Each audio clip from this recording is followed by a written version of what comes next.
This is Steve Robbins. Welcome to the Get It Done Guys, quick and dirty tips to work less and do more. I'm here today with Grammar Girl, Mignon Fogarty, and rather than interviewing her, she is going to be interviewing me. Welcome, Mignon. Thank you. I guess I feel like I should say thanks for being here, Stever. My pleasure. Since I'm the interviewee. I've been here for a while. Interviewer. Yeah, it's been 12 years. I can't believe it's been 12 years. It is, neither can I. And it's been a pretty fabulous 12 years.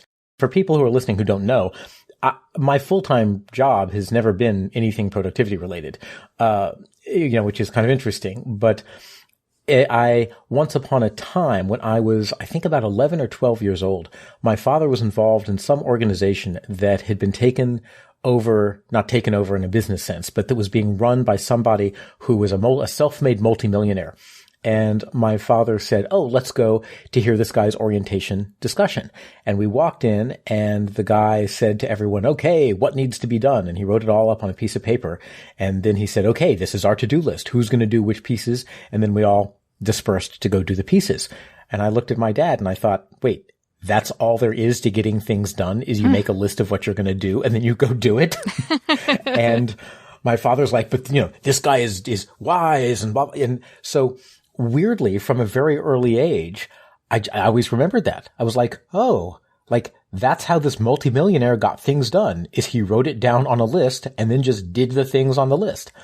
And ever since then, that's how I've thought about getting stuff done. You just make a list and you do the things.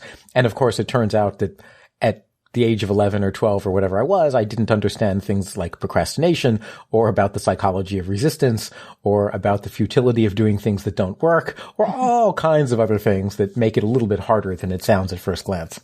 I was not necessarily originally going to do productivity. I asked you what you had found through your market research, what topics people wanted, and you wouldn't tell me. Yeah. All you would say was, you said, "What do you want to do? What do you think would be the most fun?" And because originally I had come to you with business strategy ideas and stuff. Yeah. Well, that's important because for podcasting, you have to be passionate about what you're doing. I mean, to do it for 12 years, maybe back then we weren't thinking it would last quite that long, but, but we still knew it was, to put out a weekly show, it has to be something not only that you're knowledgeable about, but that you're passionate about. And so actually over the 12 years, what have you learned about podcasting? How have you grown as a podcaster over that time? I've learned a bunch. And some of it is profound and some of it really isn't. One of the first things that I learned was that you have to learn how to read from a script. My first couple episodes, I told I had a business coach to help me with my business at that time. And I told my coach, I said, "Oh, I'm doing this new podcast. You want to take a listen and tell me what you think?" And this was someone who didn't mince words by any stretch of the imagination. He took a listen and he called me up and he said, "You sound like you're reading from a script poorly." Mm-hmm. I was like, oh my gosh. So, it turns out that's a skill. You have to train your eyes to go a few words ahead and then hear in your mind the different intonations you could be using and then be able to get that to your lips fast enough that you don't stumble over what you're doing. And even once you're good at doing it, there are still different ways you can do it because you can read from a script in a way that sounds natural but still scripted. So it still sounds like you're reading from a script. And most of my episodes, I think, are done in that style. They don't sound like spontaneous conversation. Mm-hmm. But it is possible to read from a script and have it sound like spontaneous conversation. But that itself is it's almost like you have to take that first skill and amp it up a bunch. And I find that to be, I can do it, but I actually find that to be a lot more difficult to do because you almost have to backfill what's the emotion that needs to be in my voice. How am I gonna boost the things that I want emphasized and remember to keep in the emotion and be reading ahead with my eyes? And it just, it is a skill. And I wasn't expecting that. I thought it was just going to be open your mouth and talk. It's not open your mouth and talk. There's a real skill. Well, it is for some people, though. That's one thing I've learned is that there are many, many different ways to podcast. I mean, I was on a panel a couple of weeks ago, and the people on there, they did interview-only podcasts, and they told the audience, never script your podcast. And I was sitting there like, hello, I'm over here doing pretty well. But, there are fiction podcasts and there are interview podcasts and there are natural sound podcasts. And I tend to like the kind we do, the scripted podcasts, because they don't waste your time. But I mean, I love interviews too, and I've been doing more of those lately. So I think one thing I've learned is that there are just a lot of different ways to do a podcast, and none of them are right or wrong. Well, I guess I would say it is wrong to sound like you're reading a script in a boring, stilted way, but there's still a lot of different ways you can do it. And it depends on the format. If you're doing an interview podcast, having it be spontaneous makes a lot of sense. And you want to be skillful enough that you don't do a lot of ums and ahs and breathe into the microphone, because even doing an interview, there are still skill-based things that you want to tweak in there so that it sounds natural and it sounds good without the, stuff that could, sound sort of that might not come across good. So you talked to a voice coach then when you were getting started? I didn't know that. Yeah, I actually started taking voice lessons specifically for being able to speak into a microphone and to sound good and to have a resonant voice. And that then later turned into my interest in musical theater, amusingly enough. And I ended up using the same voice teacher to learn how to sing. But initially I hired a voice teacher to help me get a resonant, more natural sounding voice for the podcast, because I didn't like the way that I sounded in the first couple episodes. Oh, that's super interesting. I actually took voice lessons too. The only person I could find in my town was a singing instructor. So I took singing lessons to also try to improve my voice for podcasting. That's so interesting that you did that too. Oh, yeah, absolutely. So another thing that I learned is that people like a specific time and format. One of the strengths of Quick and Dirty Tips that, of course, was an absolute stroke of genius on the part of the person who founded the network. I guess I don't actually have to try to kiss up to you anymore, right? Because because I'm leaving, but if I did, is the format that we are quick, we are bite-sized, which means we have to be very efficient with the time, and we have to be able to create scripts that contain all the information but are still engaging and informative. And a lot of people who do longer form podcasts aren't necessarily that tight in what they do, but of course, scripting a 5-minute episode is a lot easier than scripting an hour-long episode. And for people who don't know about the relationship between how long things take when you script them and really try to get them tight, it's the ratio of prep time to delivery time is huge. It takes me generally 2 to 3 hours to write the script for a 5-minute episode. Yeah. And then we do an editing pass, and then I actually record the voiceover. And to get 6 minutes of audio, I usually end up recording 8 or 9 minutes total. And I have to include the ads in that. And if I make a mistake, I don't start again from the beginning, but I start again from the previous paragraph. And then someone has to edit that. And the amount of work involved in creating a podcast is a lot more than people think. Oh, yeah. People are always surprised.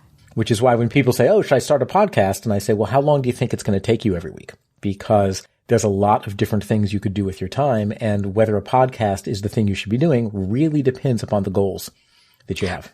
Right. And actually, people are also surprised that interview-based podcasts like we're doing now takes a lot less time than doing a scripted show like we normally do. It's vastly less time, except there are more technical difficulties. We had technical problems when we were trying to start doing this, so there can be trade-offs, but scripted shows are much easier to produce. Something else I would say, too, that people don't necessarily think about is you do want to prepare talking points in advance. Even an interview podcast is, in order to be interesting to the listeners, is going to have to cover a bunch of territory. So for this episode, for example, I have a list of talking points. And although we're being very conversational about it, I am looking at the list. And one of the things I saw on the list was prepare your talking points in advance. So now I am mentioning that very item on the list because that's one of the talking points. Because since this is a podcast about helping people get things done, I want to make sure we actually give genuine tips in here. Now, I'm not doing it in my normal tip format, but so far we've already talked about rehearsing the way that you read, taking voice lessons if necessary, about having a regular format, like the 5-minute format, preparing your talking points in advance. So there's a lot of information here, and it sounds conversational, and it is conversational, and I have a list of talking points on the screen to make sure that we hit all of them. Right. So one of the things you wanted to talk about, actually, was keeping a regular schedule. And I think that sort of builds into the question, too, of how do you build an audience? Everyone always wants to know how you build an audience. It turns out that just like small children, grown-ups like regularity. When you're on a podcast, you become people's friend. Even though they don't know you, it's just like actors, right? They feel like they know you. Right. And you feel like you know them to a degree, even though you don't necessarily know specifically who everyone is. And part of having a friend, even if it's just a hallucination as you're listening to a podcast, is people like to be in touch and they like to know when they can encounter you, when you have something to offer them. So having a regular schedule, I think, is way more important than I first thought back when we started.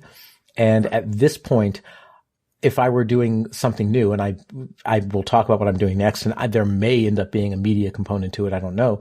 But if I were doing something new, I would probably rather do a regular schedule that's not as often than trying to do like, oh, I have some thoughts this week, so I'll do 3 things this week, but then nothing next week. Instead, I would rather do like one thing every other week, if that's what it takes to fit into the production into my schedule. So people know first and third Wednesday, boom, they can tune in, and that's when they get the next chapter of whatever it is that we're doing. Right. And it's funny because, one of the promises or features of podcasting is that it's not scheduled, that you can listen whenever you want, in your car or at the gym or whenever you go.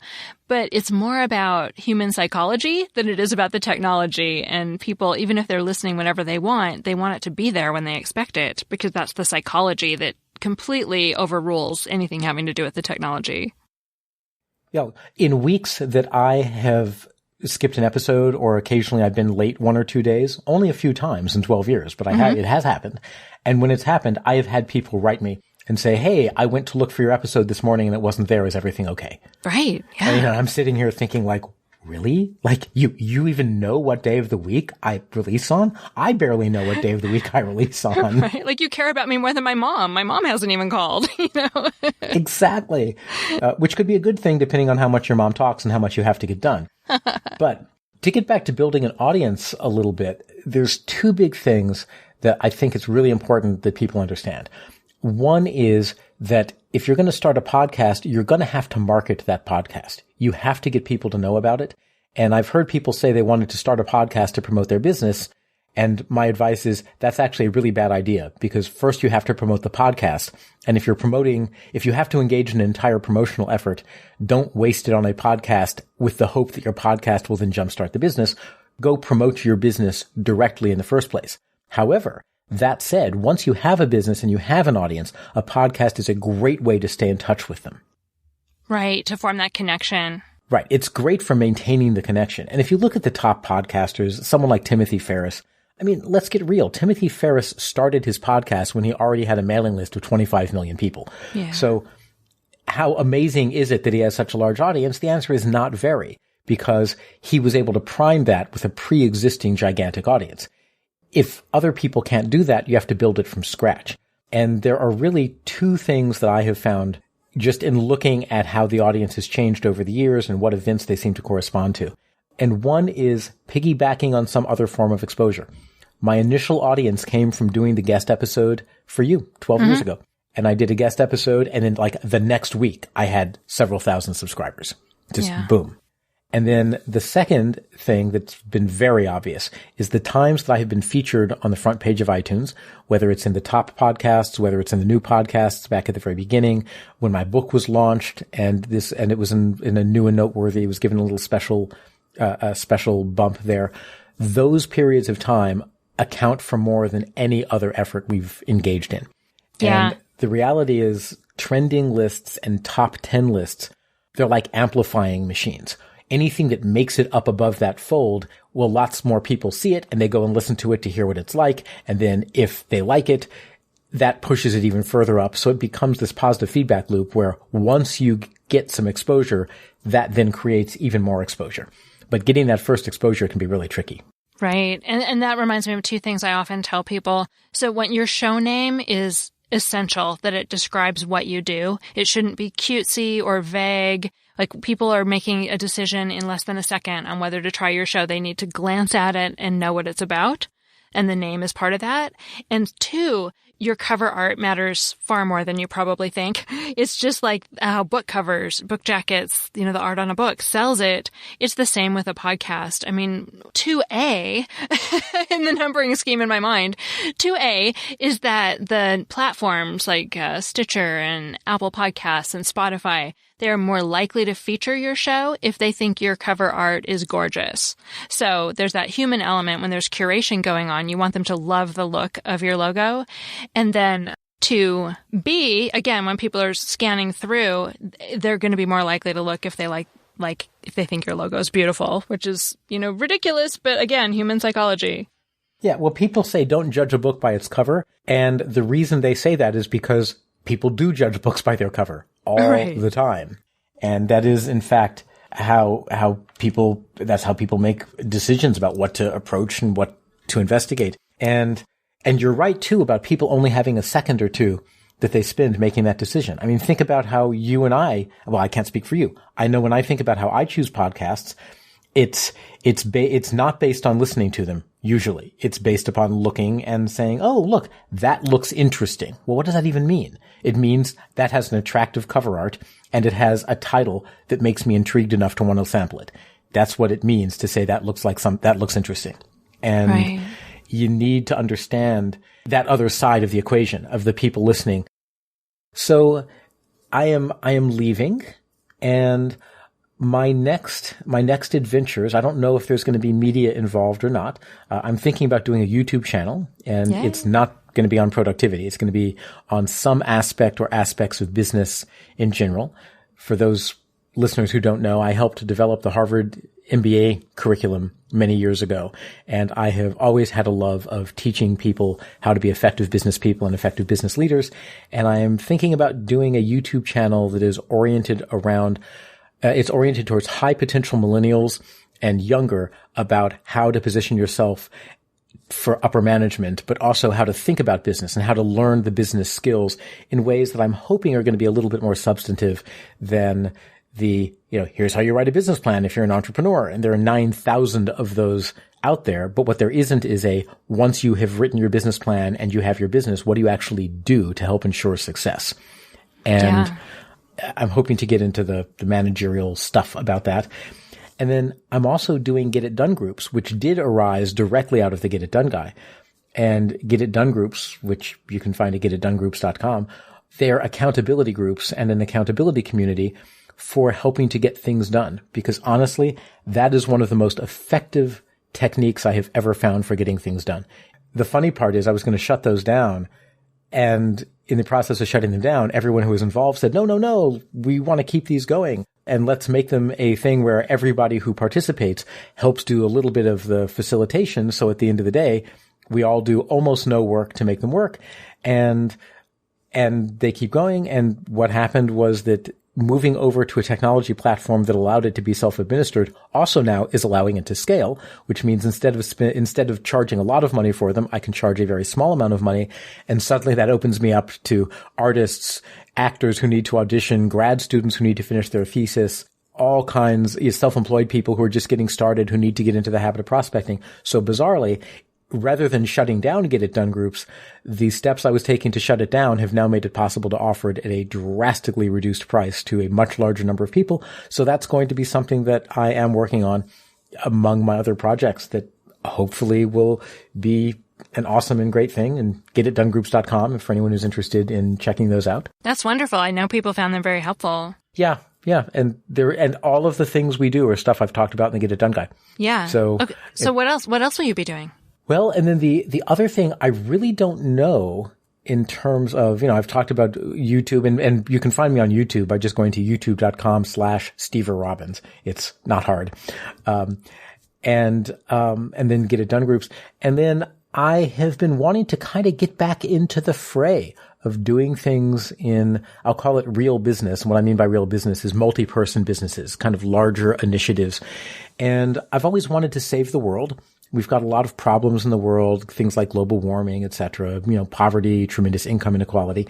And I have an opportunity that I can't talk about yet, which is an opportunity that would put me in a position of being part of a lever that can change significant portions of how certain businesses relate to having sustainable supply chains, about diversity and making sure that hiring practices get changed so that we have a more diverse workforce and a workforce that provides upward mobility for anyone who's competent, basically. And essentially, this just fell in my lap.